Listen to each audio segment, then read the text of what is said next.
مظلوم مومن ہو، مسلمان ہو یا کافر ہو، جب وہ بد دعا کرتا ہے اس کے اور اللہ کے درمیان پھر کوئی رکاوٹ، وہ ڈائریکٹ اللہ کے عرش تک پہنچتی ہے۔ بڑے خوش نصیب ہیں وہ لوگ جنہیں لوگوں کی دعائیں لینے کا موقع ملے۔ یہ دعا بہت قیمتی خزانہ ہے۔ حدیث میں نہیں آتا انسان اللہ کی جنت میں ہوگا اور اللہ اس کے درجات بلند کر دے گا، وہ کہے گا اللہ میرا تو کوئی عمل نہیں ہے، عمل تو ختم ہو چکے، اب تو میں جنت میں ہوں، اب میرا درجہ کیوں بلند ہوا؟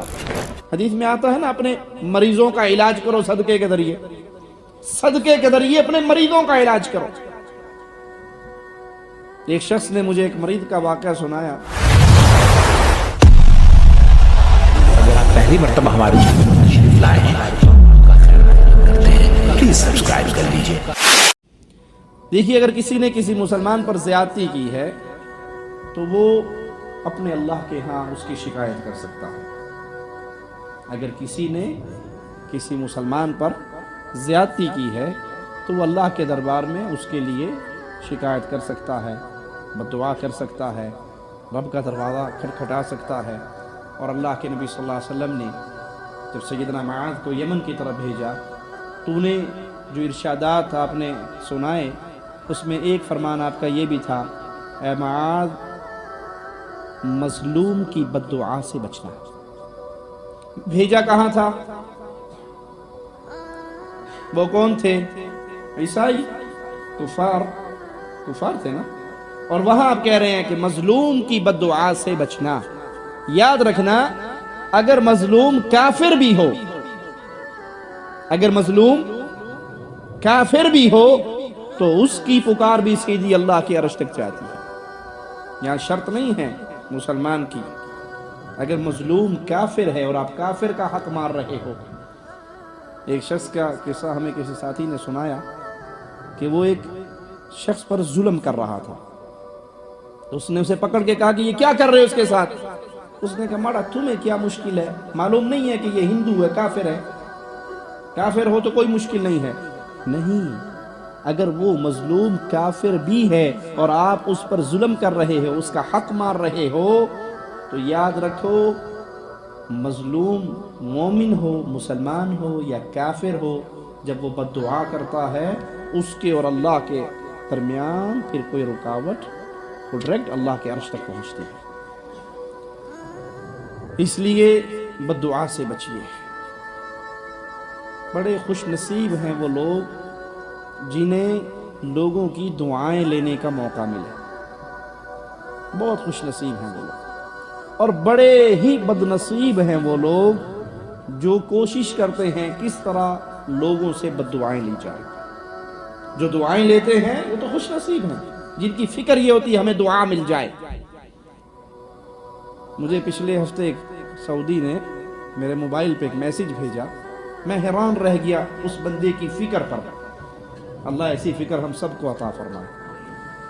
اس نے کہا کہ جو بندہ عمرہ کرنے جانا چاہے مجھے اس کا نام بھیج دو، میں اس کو عمرے کا ٹکٹ دوں گا، اس کا سارا خرچہ برداشت کروں گا، اور میری اس کے مقابلے پہ صرف ایک ہی ڈیمانڈ ہے کہ وہ عمرے میں جائے، میرے اور میرے والدین کے لیے دعائیں کرتا رہے۔ اور اس نے کہا جس کو قرآن حکیم ترجمہ تفسیر والا چاہیے، اس کا نام اور اس کی نیشنلٹی اس زبان میں اس کو چاہیے، وہ مجھے میسج کر دو، میرے اس سے صرف ایک ہی ڈیمانڈ ہے کہ وہ قرآن جب پڑھے میرے اور میرے ماں باپ کے لیے دعا کرے۔ یہ دعا بہت قیمتی خزانہ ہے۔ حدیث میں نہیں آتا انسان اللہ کی جنت میں ہوگا اور اللہ اس کے درجات بلند کر دے گا، وہ کہے گا اللہ میرا تو کوئی عمل نہیں ہے، عمل تو ختم ہو چکے، اب تو میں جنت میں ہوں، اب میرا درجہ کیوں بلند ہوا؟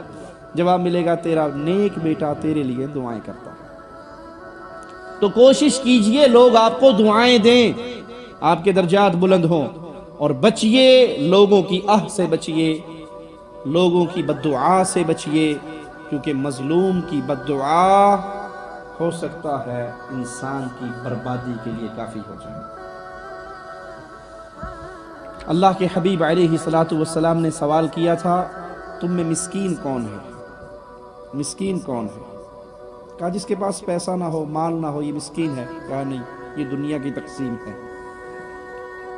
اللہ کے دربار میں مسکین وہ ہے جو قیامت کے دن آئے گا، اس کے پاس اس کی نیکیوں کے انبار ہوں گے، کسی کو مارا ہوگا، کسی کو گالی دی ہوگی، کسی کا حق چوری کیا ہوگا، وہ اس کے دامن پکڑ کے روتے ہوئے ساتھ آئیں گے۔ اس نے مارا، اس نے گالی دی، اس نے حق چورایا، اس نے یہ کیا، اس نے یہ کیا، اس نے یہ کیا۔ اللہ ان سے کہے گا دے ان کو بدلہ۔ کہے گا اللہ کہاں سے دوں؟ دنیا ہوتی تو بدلہ دے دیتا، اب کہاں سے دوں؟ کہا نیکیاں تو نے کی ہیں، ثواب ان کو دے دو۔ کوئی نماز لے جائے گا، کوئی روزہ لے جائے گا، کوئی عمرہ لے جائے گا، کوئی صدقہ لے جائے گا، کوئی خیرات لے جائے گا۔ کچھ بدنصیب ایسے بھی ہوں گے کہ ان کی نیکیاں ختم ہو جائیں گی، سوالی باقی رہیں گے۔ کہا جائے گا ان کو بھی بدلہ دے، کہے گا اللہ اب تو نیکیاں بھی ختم ہوگی، اب کیا دوں؟ کہا گناہ انہوں نے کیے ہیں، سزا تجھے ملے گی۔